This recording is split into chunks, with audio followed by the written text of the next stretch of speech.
The format of tonight's meeting is to have a guest speaker share their experience, strength and hope on how Alcoholics Anonymous program of recovery is working in their lives for 15 to 20 minutes. Tonight we have asked Michael to share. G'day, my name's Michael and I'm an alcoholic. Hey, Michael. My sobriety date is the 8th of May 2006 and I'm a member of the Northern Exposure Group in Fitzroy. It meets on Saturday mornings. It's great to be asked to share, although it's a bit nerve-wracking. I don't know that my story is any different to anyone else's. But then again, in a lot of ways, I'm sure that it is different in that we all have different experiences that bring us to this place. But once we get here, I reckon that most of us are the same and we can find common ground in all of our stories. Okay, so I was born and bred in Geelong, middle-class parents. Both parents were professionals, private school, university, and then working for the government, and have done that for 35 years that I've been working for the same employer within the government. My drinking story, I guess, really started when I was 15 or 16, sneaking out with mates, pinching grog from the parents, and getting horribly pissed sometimes and making a fool of myself. And right from the start, one was never enough. I was always looking for a bit more. I was always that guy at the party who was checking out where the stash was and making sure that I still had some grog to last me through for as long as I could go. University days, I pretty quickly got a name for myself as not the kind of guy that you would invite to a party because I'd drink all the grog and chances are I'd throw up all over the place or make a fool of myself. Now that's interesting because when I first came into this show a bit over 6 years ago, I didn't really identify those early years as being alcoholic. I thought that my alcoholic drinking started when my marriage broke up when I was about 30 years old and I'd left the marital home and moved into a place by myself, and probably that's when I even at that stage 20 odd years ago I realised that my drinking was alcoholic. I didn't know what alcoholic meant, I just knew that I wasn't really in control of my drinking and that it was much more in control of me than I was in control of it. Now that I've been around for a little while, I realised that really I started drinking alcoholically when I was 15 or 16 years old. And I managed to control it for quite a while. And I guess once there wasn't someone looking closely over my shoulder, once the marriage split up and I was living by myself, that's when, with no one watching me, I would drink pretty much as I wanted. For all of that, there was no real disasters during the years that I was drinking. I didn't get in trouble with the police. I didn't lose my job. I guess what happened was that little by little, alcohol took things away. It took away friends. It took away opportunities within my workplace. It took away the close relationship that I had with family members, with brothers and sisters, and with my mother. I had a lot of acquaintances. I could talk the leg off a tin pot, but no real friends and no close relationships. For me, alcoholism was about isolation. It cut me off from the rest of the world. Most of my drinking was done at home, sitting at the kitchen table, watching the TV with the fridge nice and close to go over and just keep topping up and topping up. It started off that I was drinking reasonable quality wine, but pretty quickly I advanced to shadow cardboard and was drinking cask wine and drinking a lot of it. For all those years I was trying to regulate my drinking. I used to do ridiculous things, or they seem ridiculous now. I used to keep a little piece of paper beside me on the kitchen table, and I'd mark off how many drinks I'd had each day, and I'd count them up. And gradually over the years that sort of changed. It used to be that if I had 10 little marks on that piece of paper, then that wasn't too bad, and 12 was pretty awful. But that changed, and it got to the stage where if it was under 20, it wasn't too bad.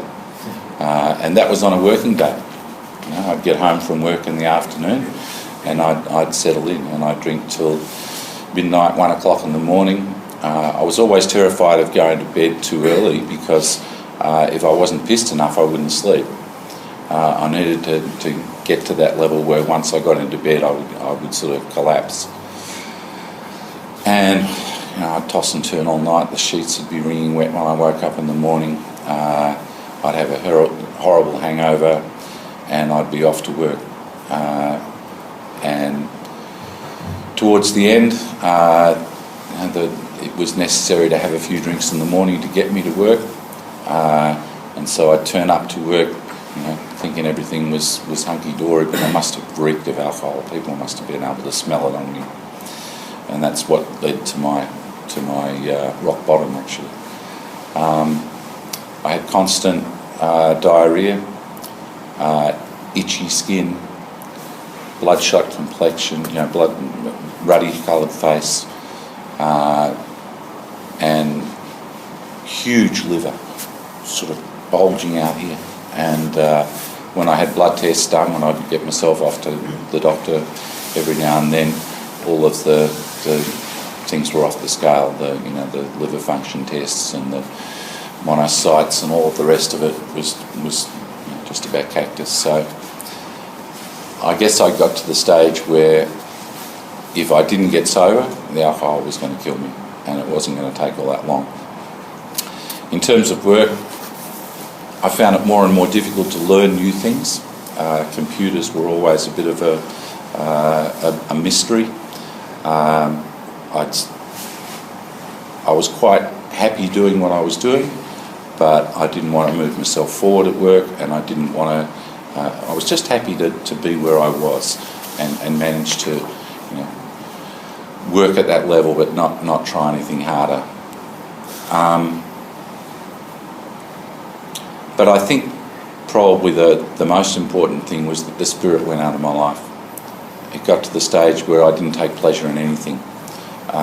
Nothing was a joy, nothing was exciting. It was just one foot in front of the other, one day after another. And that went on for the best part of 20 years of trying to control my drinking, occasionally trying to cut down. I never really tried to stop. I just wanted to manage it and to be in control of it. And the more I tried, the worse it got.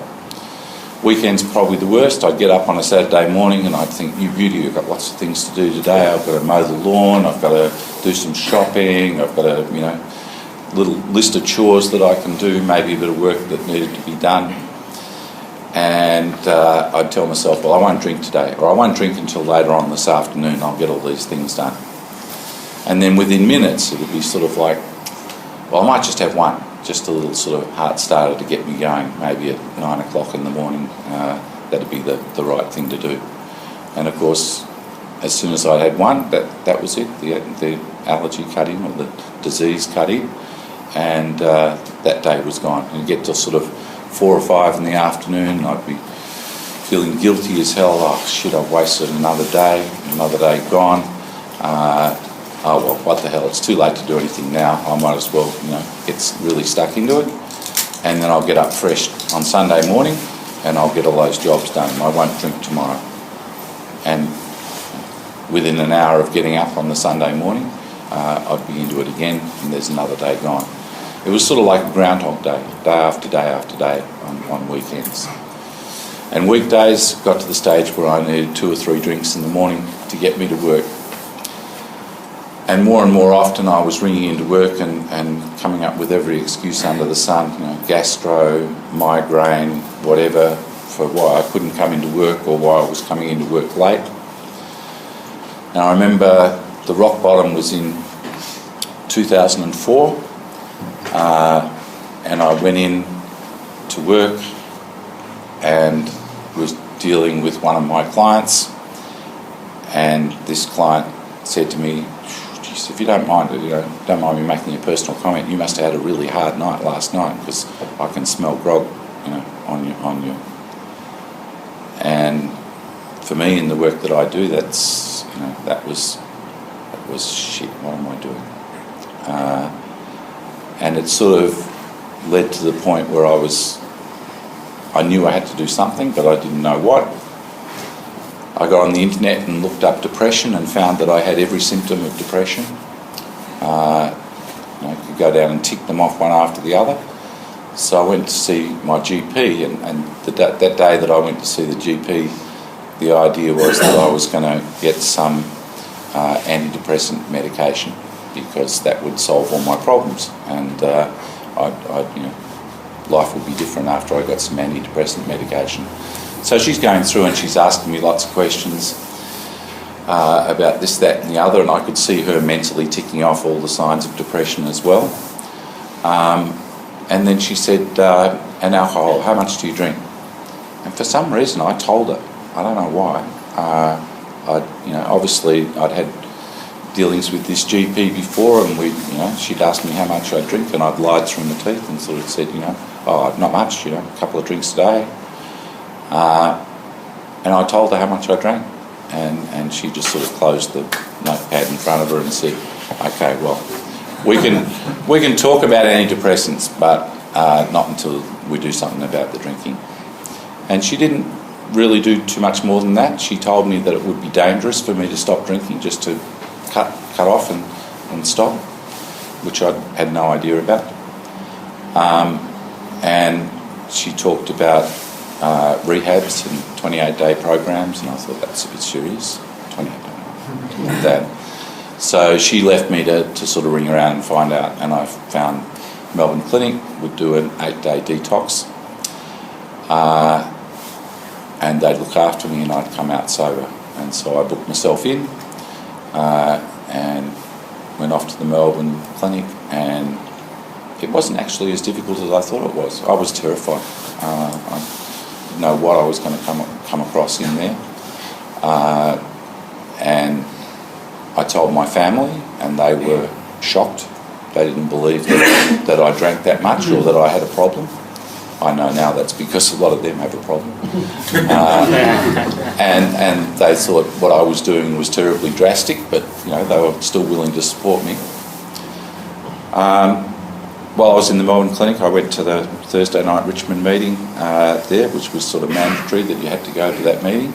On the Wednesday night before that, there were a couple of people who came in and talked about their experience, strength and hope. And I was very interested as an academic proposal. I thought that was, very interesting that these people were helping themselves out. And I went to the meeting, and I got out of the detox a few days later, and I thought I was cured. And I thought AA is probably quite good for those people, but I didn't need that. I didn't need to read anything. I didn't need to do anything. I didn't need to talk to anybody. I was sober, and I'd broken that cycle. The Groundhog Day was gone, and my health started getting a little bit better, and I lasted, funnily enough, 28 days. And then I decided that, seeing as how I was no longer an alcoholic and I was sober, it'd be okay for me to have just one drink. And then it was 2 drinks, and then it was 3 drinks, and then it was 2 years later. And I was drinking as much, if not more, than I was before. And things had got much, much worse. So I rang up the physician that I dealt with at Melbourne Clinic, and he said, come in straight away. Made an appointment on the spot. Half an hour later, I'm sitting in his office and beaten, completely ashamed of myself, belting myself up, not knowing what I was going to do, thinking, pretty much my life was over.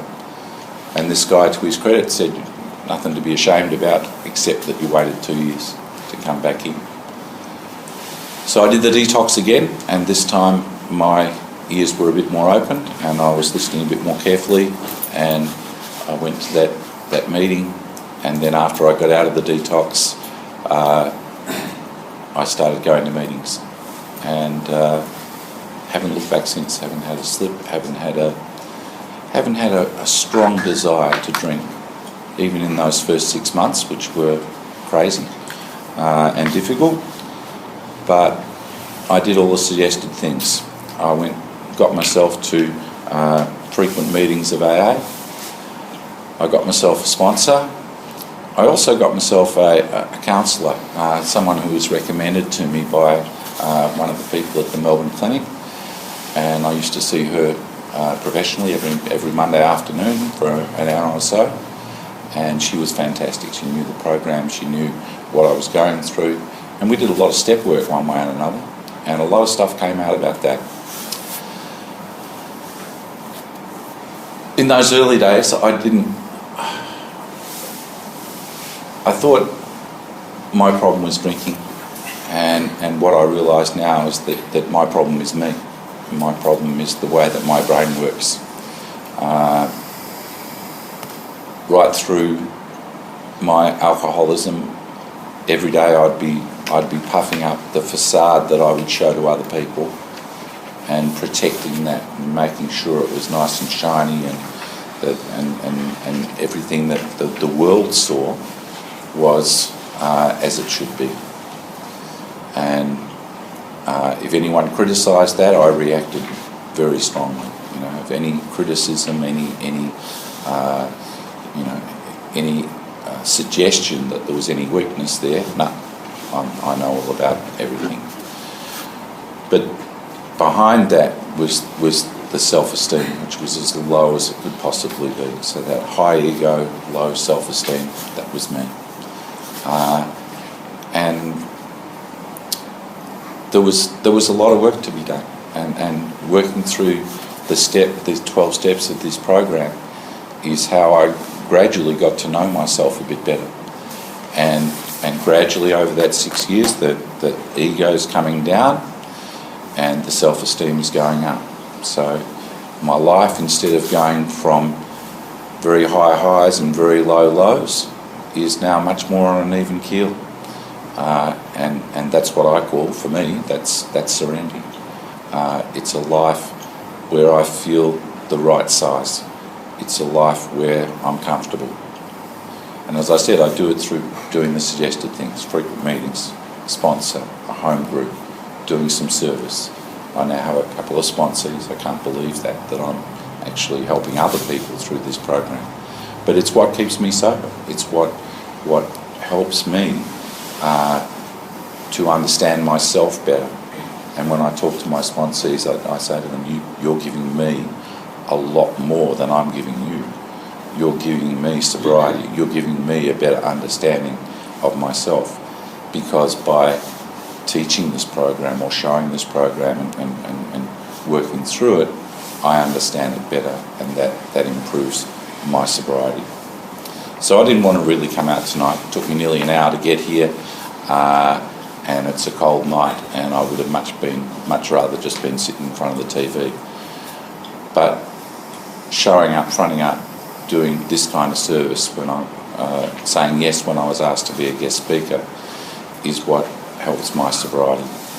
And it's, for me, the real key to this is one alcoholic talking to another. That's where the sobriety is, and that's why I'm happy to be here to speak to you tonight. Thanks very much.